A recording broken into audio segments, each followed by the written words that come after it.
Kauno savivaldybei priklausanti Dainavos poliklinika be pagrindinės bei specialių lėšų sąskaitos turi dar vieną – labdaros sąskaitą. Į ją pinigus perveda medicinos įstaigos rėmėjai ir farmacijos bendrovės. Iš visų jų pernai gydymo įstaiga gavo 12,5 tūkstančių litų dydžio paramą. Didžioji dalis jos panaudota poliklinikos darbuotojų kvalifikacijos kursams bei kelionėms į juos apmokėti. O kelionės neretai buvo itin tolimos ir egzotiškos. Pavyzdžiui, poliklinikos vadovas Giedrius Andziukevičius praėjusiais metais tobulinosi Škotijoje ir Izraelyje. Pastaroji kelionė kainavo daugiau kaip 7 tūkstančius litų, kurių pusę apmokėjo Lietuvos gydytojų vadovų sąjunga, o kita pusė padengta būtent iš rėmėjų sąskaitos. Pasiteiravus, kokią naudą gauna verslininkai ir farmacininkai už tokį dosnumą, poliklinikos vadovas nuo tiesaus atsakymo stengiasi išsisukti. Mes gydom pacientus.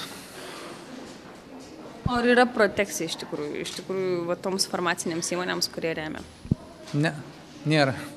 Esate tikras? Aš manau.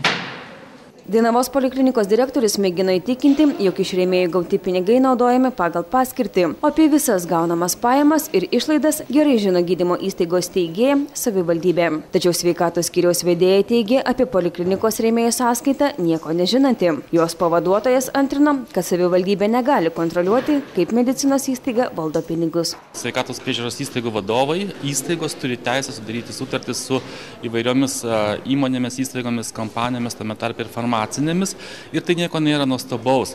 Kad jie iš tos sutarčių tikrai turi kažkokį pelną, kaip jūs vadinat, arba kažkokias papildomas pajamas, tai taip pat nieko blogo nėra. Kilus įtarimams ar skaidriai naudojami iš rėmėjų gauti pinigai, artimiausiu metu tyrimo žada imti savivaldybės įmonių veiklos analizės skyriaus specialistai. Jie tirs, kokį finansavimą gauna ne tik Dainavos poliklinika, bet ir kitos savivaldybei priklausančios medicinos įstaigos. Miesto valdžia raginama išsiaiškinti, ar dėl medicinos įstaigų bendradarbiavimo su farmacininkais nenukenčia pacientai.